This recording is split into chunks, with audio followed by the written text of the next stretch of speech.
Amém? Mateus 26, a partir do verso 20, diz assim a Escritura: E chegada a tarde, assentou-se à mesa com os 12. E quando eles comiam, disse: Em verdade vos digo que um de vós me há de trair. E eles, entristecendo-se muito, começaram um por um a dizer-lhe: Porventura sou eu, Senhor? E ele respondendo disse: O que mete comigo a mão no prato, esse me há de trair. Em verdade, o Filho do Homem vai como acerca dele está escrito. Mas ai daquele homem por quem o Filho do Homem é traído. Bom seria para esse homem não houvera nascido. E respondendo Judas, o que o traía, disse: Porventura sou eu, Rabi? Ele disse: Tu disseste. Amém? Irmãos, existem fatos em um ministério. Amém? Existem fatos. Todo ministério ele é composto de vários fatos. E nem sempre fatos bons. Amém? Faz parte de aonde há grupo, aonde há muitas pessoas, onde há um convívio, onde há sociedade, comunidade. Sempre tem a questão dos bons fatos e os fatos ruins. Moisés foi um grande líder, não foi? Amém. Olhando para Moisés, não tinha falha. A Bíblia diz que Moisés era o quê? O homem mais manso que havia sobre a terra.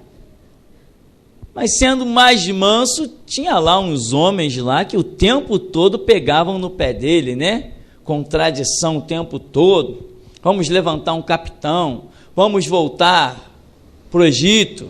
Bom era nós continuarmos a comer as cebolas do Egito. No Egito tinha carne. E as reclamações não foi quando saiu do Egito simplesmente. Foram reclamações e contendas depois de atravessar o Mar Vermelho. Amém? Isso que sinceramente até hoje não entra na minha cabeça. Eu não consigo ler aquele texto e ver o povo atravessando o Mar Vermelho e depois que atravessou o Mar Vermelho, duvidar do poder de Deus. Bom, nós atravessamos o Mar Vermelho, amém? Atravessamos muitos mares de muitas cores. Você ainda tem colegas lá do Espiritismo, da onde você saiu? Você atravessou o mar, mas ele não. Você ainda tem amigos no catolicismo? Você atravessou o mar, mas ele não. Então nós atravessamos mares. Você não coloca mais um trabalho na encruzilhada, não é verdade? Mas não tem pessoas que você conhece, que conviveram contigo, que estudaram contigo, que trabalharam contigo, que fazem isso? Então nós atravessamos o Mar Vermelho, chegamos do outro lado. Ao invés de murmurar, temos que pegar o tambori, igual Miriam, e sair cantando: só o Senhor é Deus. Só o Senhor é Deus e só o Senhor é Deus. Mas sempre as pessoas não conseguem se manter. Enquanto o cajado de Moisés foi lá nas águas e fez aquela glória para todas as gerações, Miriam cantou só o Senhor é Deus, mas dali para frente mais um tempo, a mesma Miriam: Moisés, tu não é só profeta não, não é só você não é verdade? Então, essas coisas fazem parte de um ministério, mas aquele que tem o chamado de Deus tem que ter também o crescimento e a maturidade para saber lidar com a coisa. Amém? E é aí que as coisas vão demonstrar quem tem chamado e quem não tem chamado. Quando a liderança sabe realmente se conduzir. Porque intrigas, contendas. Ora, se com Moisés tinha, tem alguém aí melhor que Moisés? Se fizer uma fila para ver quem é o melhor de que Moisés, eu nem entro nela. Amém? Eu não entro. Outros podem entrar. Então, as coisas vão acontecer. E nós vamos tocando o barco.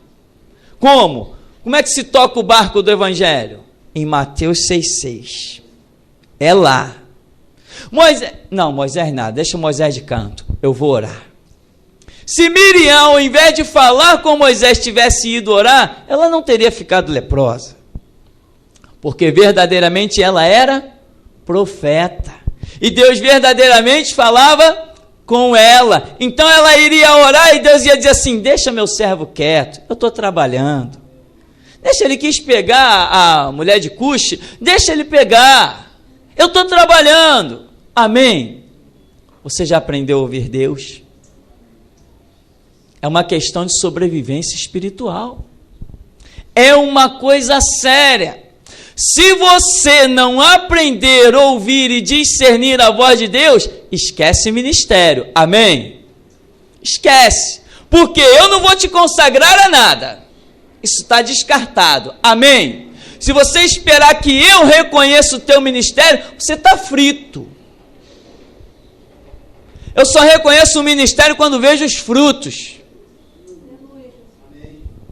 Ah, pastor, mas você não está vendo os frutos na minha vida? Quem tem que ver primeiro é Jesus. Depois que ele mostrar, a terra inteira vai ver que você tem um chamado. É assim que funciona. Então você tem que desenvolver maturidade, ouvir Deus. Conhecer Deus melhor do que você conhece teu pai e tua mãe. Amém? É assim. Moisés, um grande líder, mas tinha lá uns fatos que, e se nós fôssemos ver todos os fatos, né, que o povo murmurou, sim, a murmuração do povo custou caro, né? Deus falou assim: Moisés, esse povo é um povo murmurador, sai do meio deles que eu vou consumir todo mundo no fogo e vou fazer de você uma nova nação. Aí Moisés realmente demonstrou que ele era o que era. Não, Deus, se tu mata esse povo, me mata também. Não, Deus, Moisés ficou até meio fora de si, como diz o termo da psicologia, ficou meio dissociado, né? Não, Deus, é o seguinte, se tu matar esse povo, as nações vão dizer que tu não teve capacidade para fazer eles herdar a terra prometida. Imagina se Deus estava preocupado com um argumento desse. Moisés provou ser o que era, amém? E foi digno do arrebatamento que teve também. Mas, situações, imagina, teve um homem, alguns homens que contenderam com Moisés a tal ponto, que o Senhor mandou a terra abrir e consumir pessoas. Teve horas que Deus mandou serpente no meio do povo, até quando foi levantada a serpente de metal lá no deserto, para que as pessoas picadas olhassem para aquela serpente e ficassem curadas. Teve um episódio que entrou fogo no arraial, consumia a tenda dos israelitas, matava pessoas. Eu imagino Moisés chorando e olhando, dizendo assim: puxa vida, lá se foi a tenda de Dotã, lá se foi a tenda de Coré. Puxa, Deus tinha me falado que tinha um projeto tremendo na vida deles, já era. Amém, irmão? Não perca o prumo do chamado de Deus na sua vida. Não perca. Deus tem um plano tremendo na sua vida. Você está aí sentadinho se achando um pobre coitado, um Zé Ninguém? Dentro da igreja não tem pobre coitado, nem tem Zé Ninguém. Quem tem o Espírito de Deus não é qualquer um. Quem tem o chamado de Cristo para sair da magia negra, da bruxaria, da idolatria, não é qualquer um. Ele botou os olhos em você e tem um projeto tremendo. Ele te enviará aos 4 cantos da terra. Ele vai curar enfermos pelas tuas mãos. Ele vai libertar, vai expulsar demônios pela tua ordem. ele projetou coisas tremendas. Mas, irmão, não perca o passo. Não tangencie. Não saia da estrada. Amém? Fica firme. Eu imagino Moisés olhando e dizendo assim, puxa, lá se foi mais uma tenda, eu não posso fazer nada. Eu chegar perto daquele fogo? Moisés botou o rosto em pó. Senhor, Senhor, Senhor. E Senhor nada, e o fogo está lambendo o arraial. Que Senhor? Porque horrenda coisa é cair nas mãos de um Deus vivo. Mas vamos deixar o ministério de Moisés de lado. Moisés era muito manso, muito bom.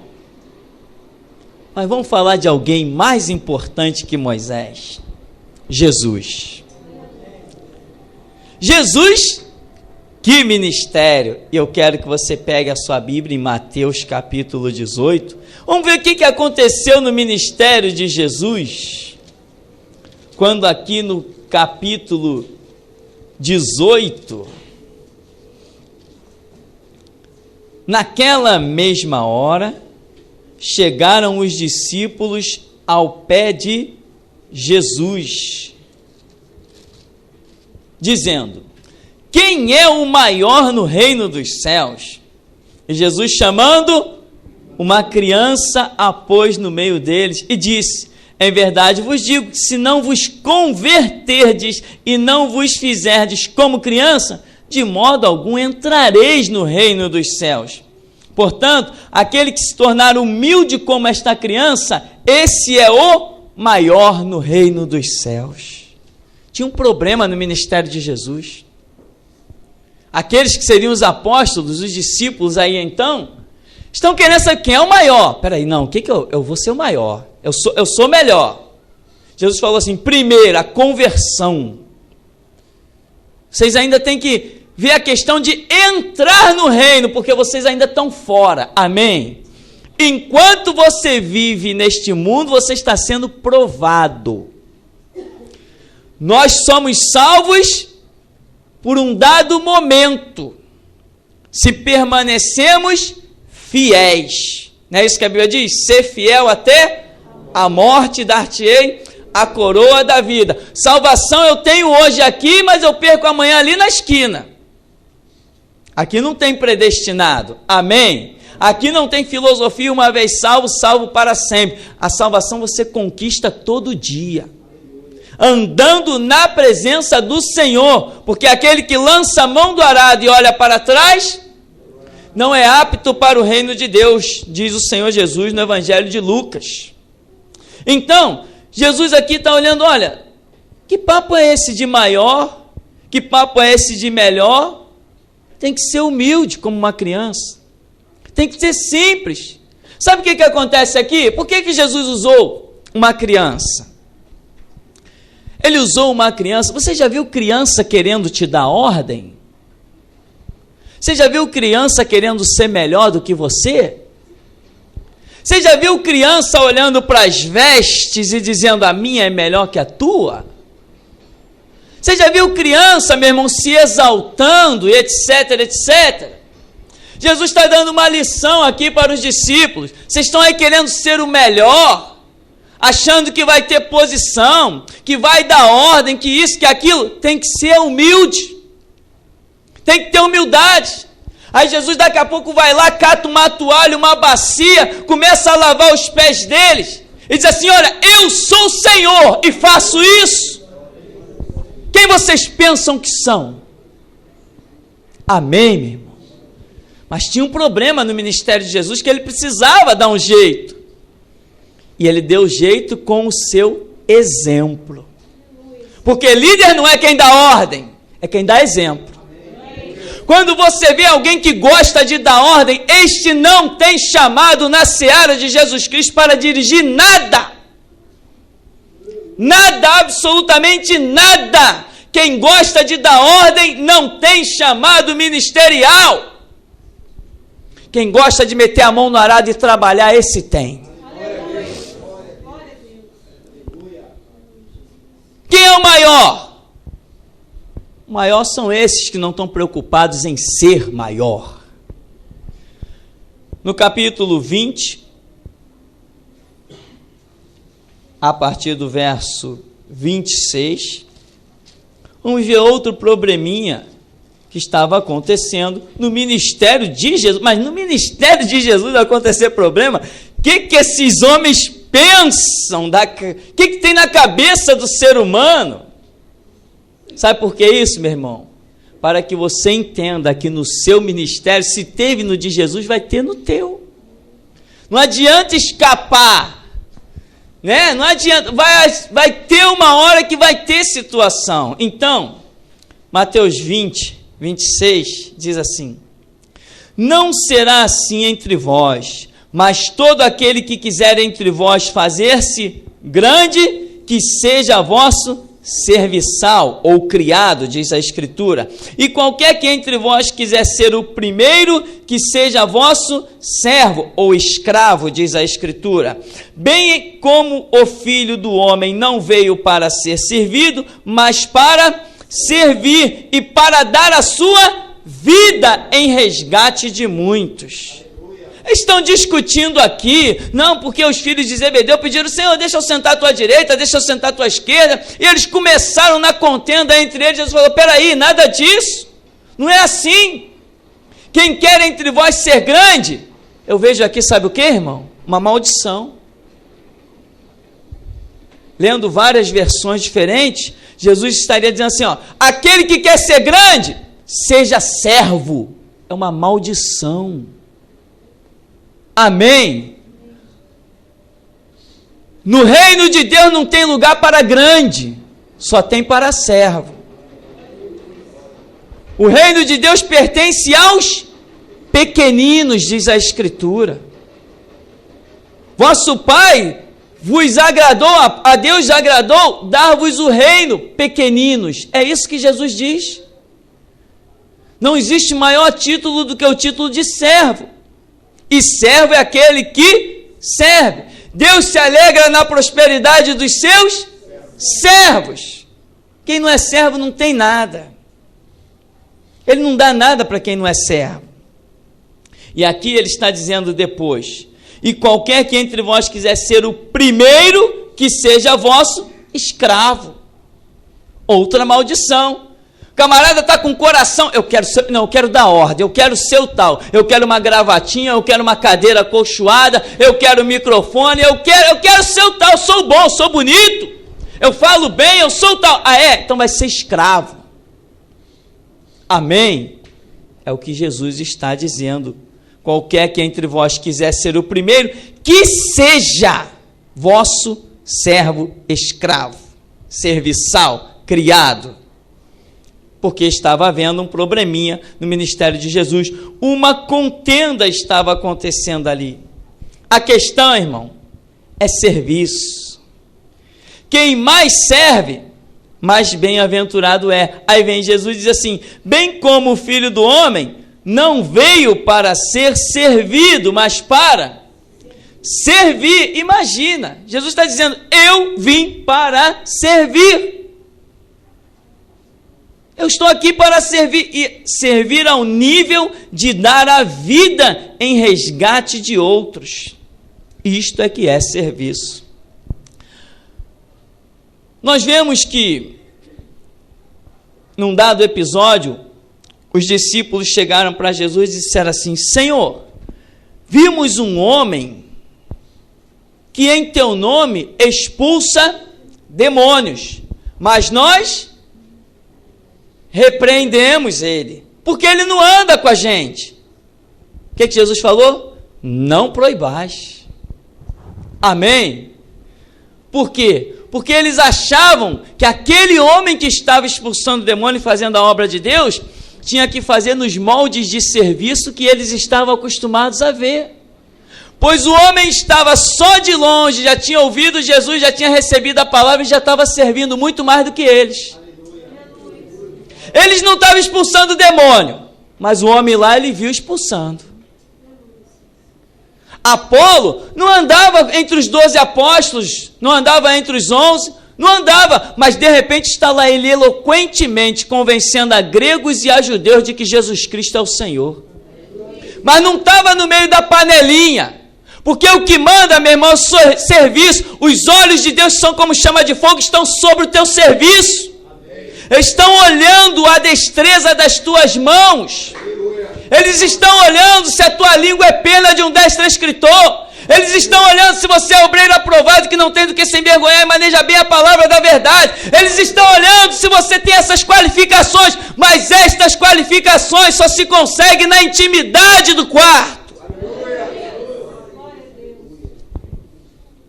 Mas Deus está de olho em você. Ele projetou um plano para a sua vida. Ele projetou, Ele está olhando o que está acontecendo com você agora, nesse instante. Que você está dizendo, hoje eu vou sair daqui e vou dobrar os meus joelhos. Cumpra a tua promessa. Hoje eu vou sair daqui, eu vou me alimentar da Escritura. Cumpra esta promessa que Ele está vendo você fazer.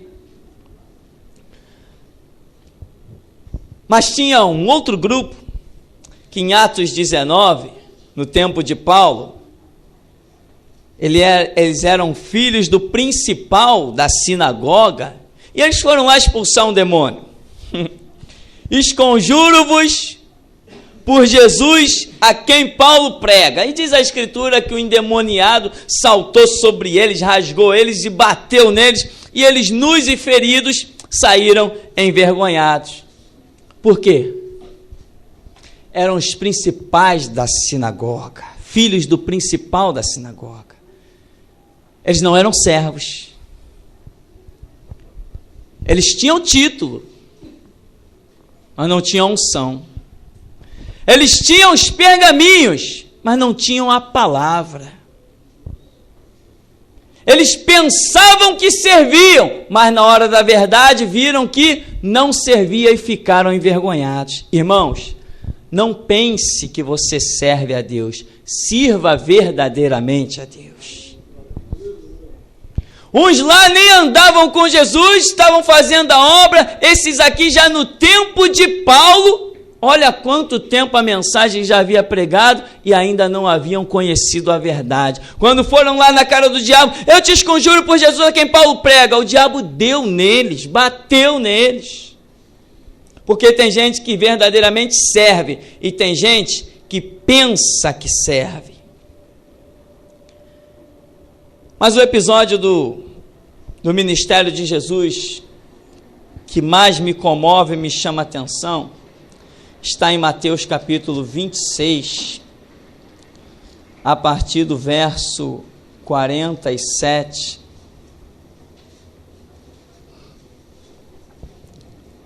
Aqui em Mateus 26, 47, diz assim: estando ele ainda a falar, eis que chegou Judas, um dos 12, e com ele grande multidão, com espadas e porretes, vinda da parte dos príncipes, dos sacerdotes e dos anciãos do povo. E o traidor tinha lhes dado um sinal, dizendo: o que eu beijar é esse, prendei-o. E logo aproximando-se de Jesus, disse: eu te saúdo, Rabi, ou mestre, e beijou-o. Jesus, porém, lhe disse: amigo, a que vieste? Então, aproximando-se eles, lançaram mão de Jesus e o prenderam. Ministério tem? Ministério tem? Traição. Moisés não foi traído? Olha, se você examinar cada detalhe ali. E o próprio ministério de Jesus, imagina alguém trair Jesus. Primeiro vamos descartar logo aquela hipótese que os historiadores dizem: não, Judas quis trair Jesus no intuito de fazer uma rebelião liderada por Jesus. Não, isso está descartado. Por quê? Se ele quisesse uma rebelião, ele trairia Jesus no meio da multidão. Ele foi trair lá no horto, no escondidinho. Então ele não queria rebelião nenhuma. Amém? Ele sabia que lá no horto só estavam aqueles discípulos mais chegados. A multidão não ia para o horto. Então Judas não queria nada de uma rebelião, ele queria atrair mesmo pelo preço que ele estipulou, preço de um escravo, 30 moedas de prata.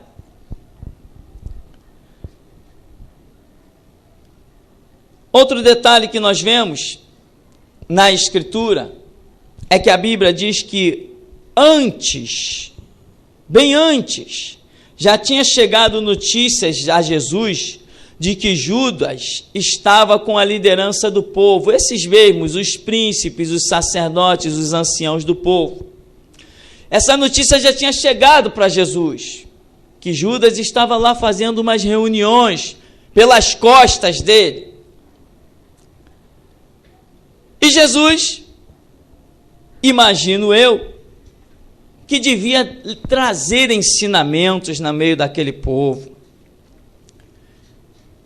Jesus não desprezou Judas, nem poderia. Ele disse que ele veio ao mundo para salvar e não para condenar.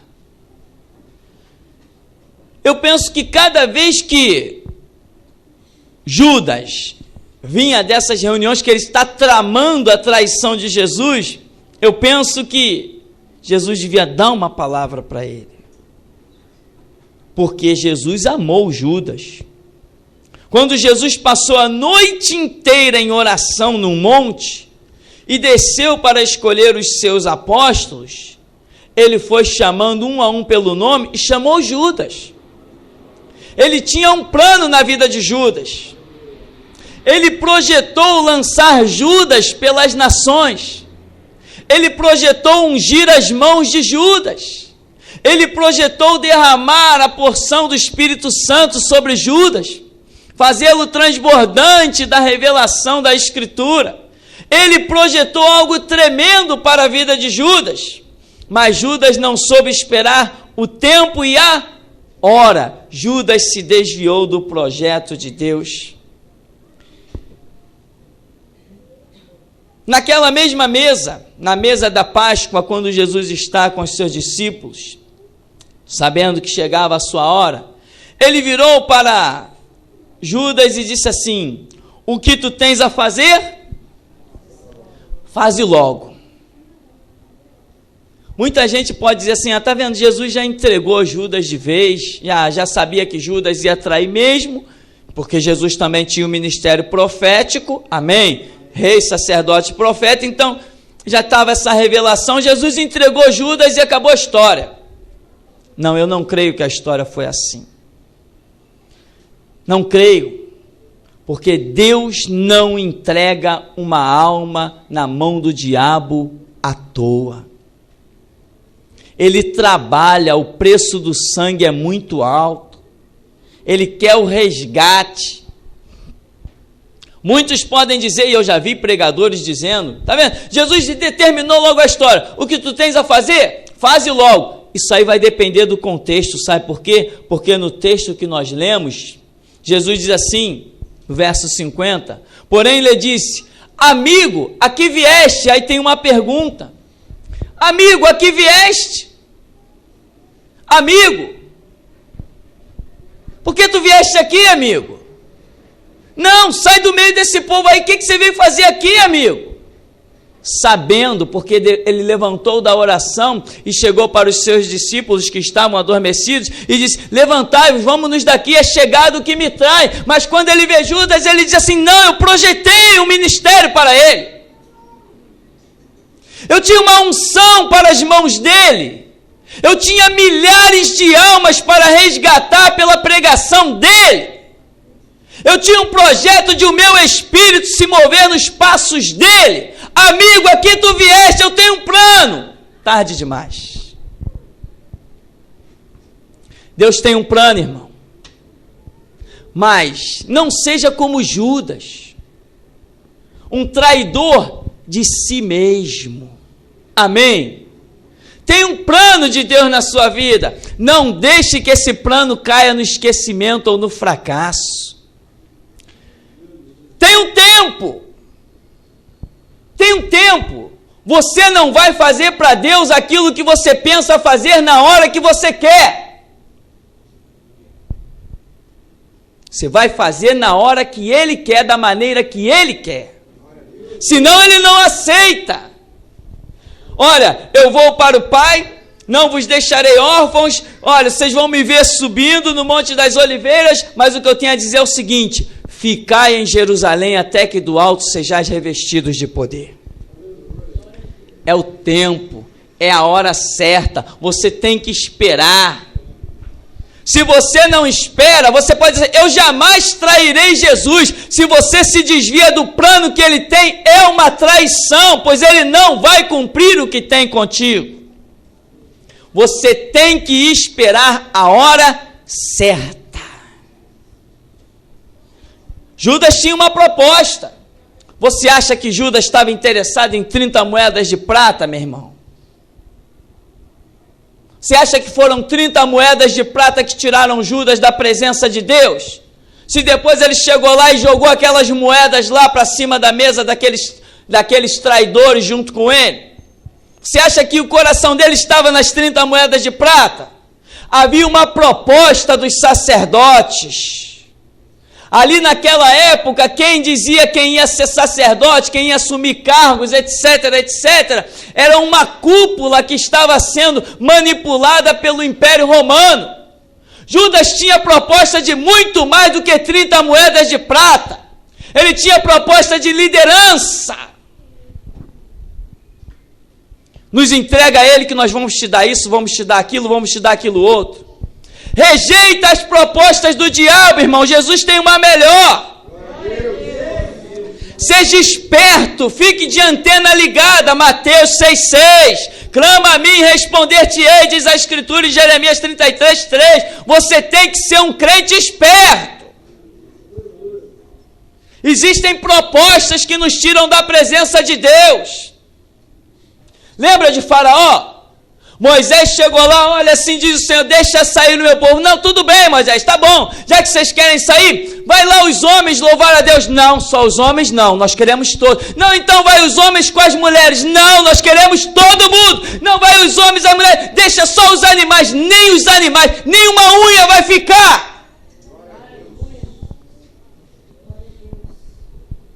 Se Moisés aceita deixar um cordeiro naquela terra, o plano de Deus não teria sido cumprido cabalmente. São propostas que o diabo tem a nos ofertar, que parecem muito boas. Ele ofertou para Jesus. Olha, os reinos do mundo, é meu, eu dou a quem quiser, me foi entregue.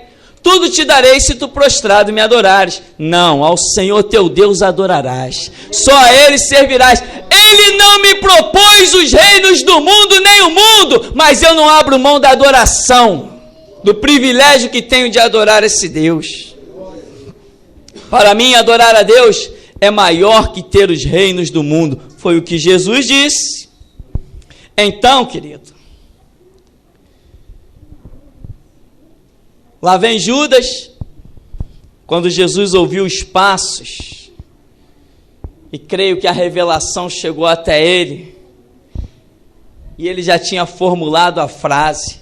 Quando ele ouviu os passos, ele sabia quem vinha naqueles passos. As pessoas de espadas, de paus, e ele só queria ver um. Jesus não queria saber de mais ninguém. Jesus queria saber, será que eu ainda consigo resgatar? Será que eu ainda consigo colocar ele de volta no prumo? Será que ainda vai ter jeito de eu trazer Judas para o resgate da alma dele? Amigo? Um traidor chamado de amigo? Amigo, aqui vieste? Não, aqui não é o lugar. Aqui tu vieste aqui? O que tu vieste fazer aqui? Episódios dos ministérios. Amém, irmão? E você tem que ser um crente de crescimento espiritual. Crescimento constante. Amém? Enquanto você está na terra, é crescimento constante, né? Aquele dia que você disse assim, hoje eu não li a Bíblia. Olha, deixa acender a luz vermelha. Alerta. Poxa, hoje eu não orei. Cuidado. Não pode parar. Se você um dia orou 3 horas, nunca pense em orar 2 horas e 59 minutos.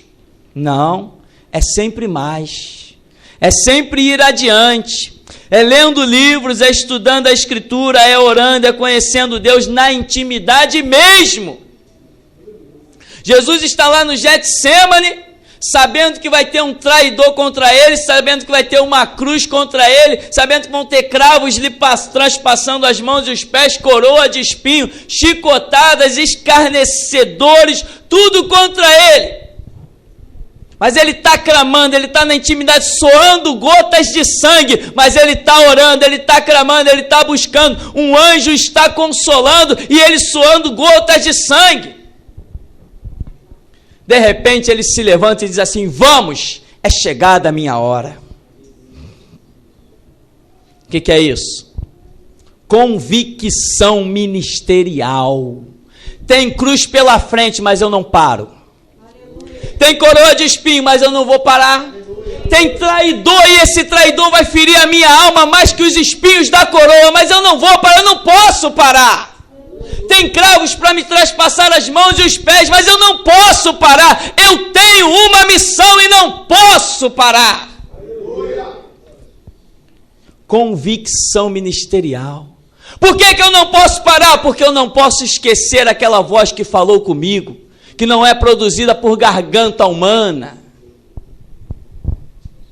Intimidade com Deus. Amém, querido? Então, não esqueça. Jesus olha para você e diz assim: olha, eu tenho um plano na tua vida. Aí você diz assim: ah, então é amanhã. Não, ele não falou que é amanhã. Fica aí quieto. Ah, então é daqui a um ano. Não, ele não disse que é daqui a um ano. Fica quieto. É daqui a 100 anos, mas 100 anos eu não vou estar vivo. Ele não disse que é daqui a 100 anos.